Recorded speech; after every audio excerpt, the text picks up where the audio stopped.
The film Life of Brian was made in 1979 and is a comedy.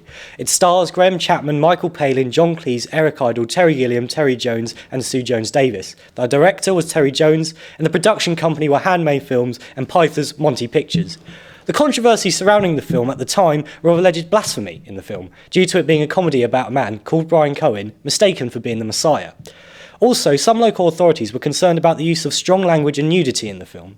101 local authorities viewed the film themselves, and subsequently 28 raised the classification of the film to an X certificate, meaning only 18 and over could view the film, and 11 banned the film altogether. Some of the councils that banned the film had not even seen the film, whilst others did not even have a cinema within their community.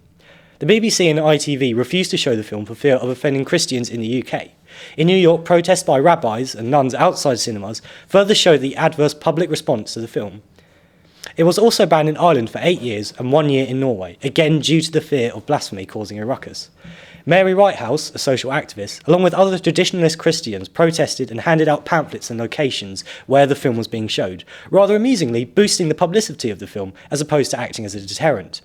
Robert Hewson, a British historian, also wrote a book named Monty Python, The Case Against, that criticised the film's representation of the New Testament. Another scene that caused offence was the final crucifixion, in which the characters begin to sing Always Look on the Bright Side of Life, as well as saying crucifixion isn't that bad throughout the film. Terry Jones commented that any religion that makes a form of torture into an icon that they worship seems to me a pretty sick sort of religion. Religious figures thought the filmmakers didn't understand the meaning of the crucifixion to the Christian faith. However, the Pythons later pointed out it was a common execution method of the time, and not just one especially reserved for Jesus. Two of the cast members and writers, John Cleese and Michael Palin, went on a TV programme on BBC Two Friday night, Saturday morning, along with Malcolm Muggeridge, a journalist, and Mervyn Stockwood, the Bishop of Southwark, who were arguing against the film.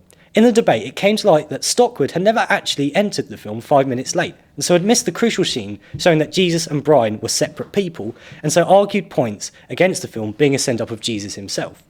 Palin and Cleese commented that they were surprised it was them making the well-researched points, whereas Muggeridge and Stockwood seemed more intent on point scoring and making cheap remarks about the film, such as when Muggeridge said that such a 10th-rate film couldn't possibly destroy anyone's genuine faith. The BBFC always stood by their view of the film and never banned it themselves or changed the age rating according to guidelines at the time. Over the years, the age rating has actually been lowered to the 12A for the 40th anniversary cinema release, due to modern guidelines being more flexible.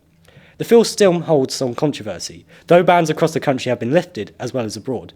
In fact, the film is now revered as one of the greatest comedies in British filmmaking, and has been talked about in such light more now than in its original release. In my opinion, the controversy surrounding the film has no bounds, simply because the film is not about Jesus, and it very funnily points out the hypocrisies and inefficacies, not only in organised religion, but also quite simply the human condition. I think the film is actually important in showing how messages and ideals can be distorted through very simple misunderstandings, whilst also just being very funny.